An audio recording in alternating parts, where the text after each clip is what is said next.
आप एक वार्ता रख रहे हैं, क्या मामला है? आज मैंने एक ग्राम सभा की सरकारी जमीन पर जो 2021 में अपात्रता की श्रेणी में दिखाया जाता है, छोटू पटेल की माता जी के नाम से वह जमीन है, जिसे एडीएम भू राजस्व ने 2021 में यह कह दिया कि पात्रता की श्रेणी में नहीं है और कैंसिल कर दिया। अब दोबारा वही आदेश, वादी मुकदमा 15 साल बाद मुकदमा लड़ने से मना कर देता है, कहता है मैं मुकदमा लड़ने में सक्षम नहीं हूँ। अब या तो न्याय बदला या व्यवस्था बदली, ये बहुत बड़ा प्रश्न चिन्ह है।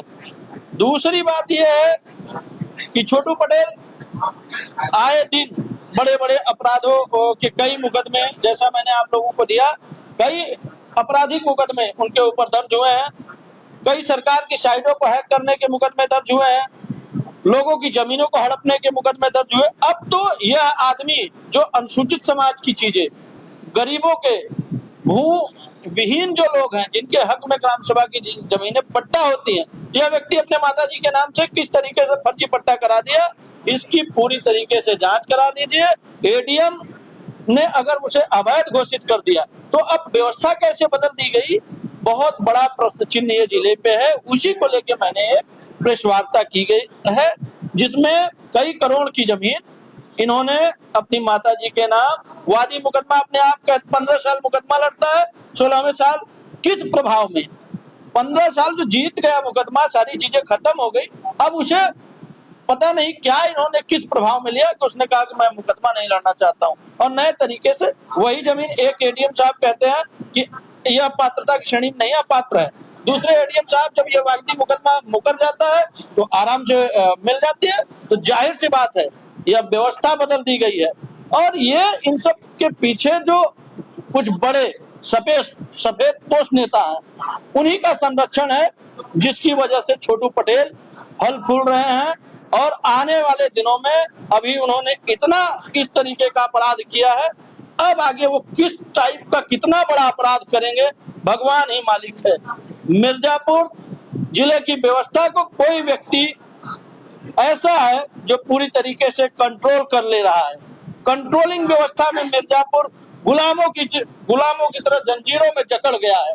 हमारा देश बहुत पहले आजाद हो गया है, लेकिन अब मिर्जापुर को इन बड़े लोगों से, भूमाफियाओं से, कुछ भ्रष्ट सफेद पोस्ट नेताओं से, जब बसपा की सरकार होती है तो छोटू पटेल किसी बसपा के बड़े नेता के खास हो जाते हैं, समाजवादी पार्टी की सरकार में सपा के किसी बड़े नेता के खास हो जाते हैं, और बीजेपी की सरकार जब हमारी सरकार है तो इसमें भी इन्हें कुछ बड़े सफेद पोस्ट नेता बचाने का प्रयास कर रहे हैं। मैं जानता हूं इसके बाद मेरे ऊपर बहुत सी गाजें गिरेंगी, पार्टी से लेकर सारी चीजें, लेकिन मुझे ये कोई गम नहीं है। अगर मेरे ऊपर गाज गिरने से गरीब, असहाय, अनुसूचित समाज के लोगों को न्याय मिल जाता है तो मैं ऐसी गाज को मंजूर करूंगा, लेकिन ऐसे लोगों के खिलाफ मैं और मेरी पूरी मीडिया, मेरी आपसे निवेदन है, आप सभी से, कि इन चीजों को उजागर करिए और गरीब, शोषित, वंचित जनता को न्याय दिलवाइए। ये छोटू पटेल का किसी राजनीतिक दल से भी जुड़े हैं या सिर्फ इन लोगों का टाइप रहता राजनीतिक दल वालों?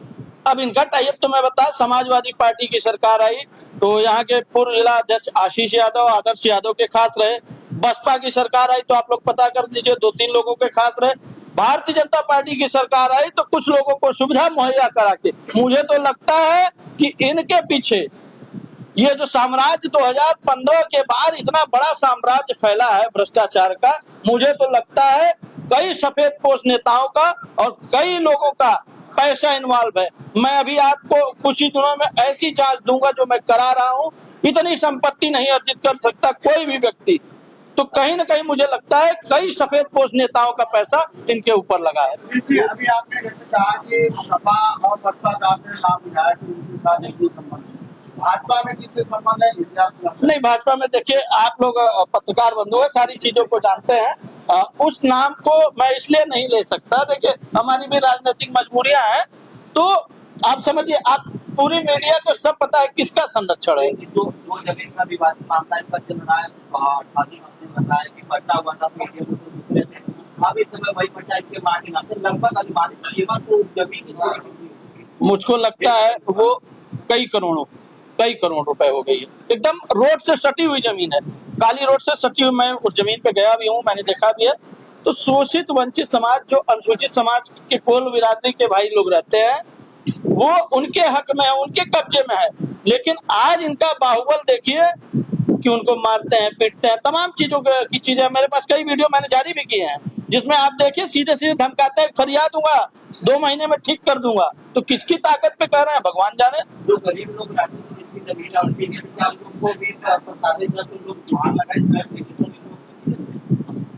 जब सैया भय कोतवाल तो डर काहे का। तो मेरी बातों को आप समझिए कि जब सफेद पोष नेता का हाथ है तो प्रशासन क्या है। मिर्जापुर के मैंने कहा ना कि यह गुलामी की जंजीरों में जकड़ गया है। इसको आजाद कराने की आवश्यकता पत्रकार भाइयों की है, हमारी है, हम सभी लोगों की है। अब मिर्जापुर को आजाद कराया जाए। इसकी कॉन्फ्रेंस के माध्यम से आप सरकार से क्या मांग करना चाहेंगे कि इस माफियाओं को किस तरीके से समाज को रोका जाए, कि वर्चस्व रोका जाए, इस तरीके से समाज में पहले गड़बड़ होता है। देखिए, सरकार माननीय मुख्यमंत्री जी की सरकार है और बहुत स्पष्टवादी सरकार है, कानूनवादी सरकार है। मैं माननीय मुख्यमंत्री जी को कई पत्रों के माध्यम से दिया हूँ, जिला प्रशासन मैं जांच भी करवा रहा हूँ। माननीय मुख्यमंत्री जी सारी चीजों को अनुसूचित समाज की जनता के लिए, सभी वर्गों के लिए माननीय मुख्यमंत्री जी पूरा प्रयास कर रहे हैं। लेकिन कुछ लोग ऐसे हैं जो अपने क्षणिक लाभ के लिए मेरी सरकार को बदनाम कराने का प्रयास कर रहे हैं। बिल्कुल बिल्कुल, कुछ लोगों की मुट्ठी में। अब आप समझिए, एक एडीएम लिखता है कि पात्र नहीं है, उसके बाद गवाहवादी मुकदमा मुकर जाता है, मैं नहीं लड़ूंगा भैया, 15 साल में जीत गया, फिर कह रहा मैं नहीं लड़ूंगा। और दूसरा एडीएम, तो इसमें सरकार की चीजें बहुत अच्छी है, लेकिन यहाँ की व्यवस्था बदली गई। किसके इशारे पे यह व्यवस्था बदली गई, ये जानना। क्या मंत्री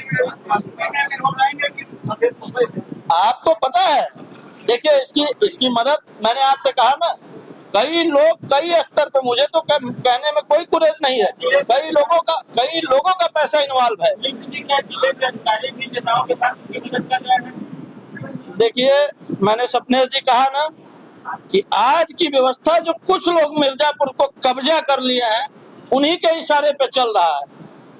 मेरी माननीय मुख्यमंत्री जी की सरकार पूरा गरीबों को न्याय दिलाने का प्रयास कर रही है, लेकिन जब मेन जेलर ही गड़बड़ होगा तो और कैदियों को न्याय कैसे मिलेगा। कौन लोग है, आप नाम नहीं। देखिए, मैं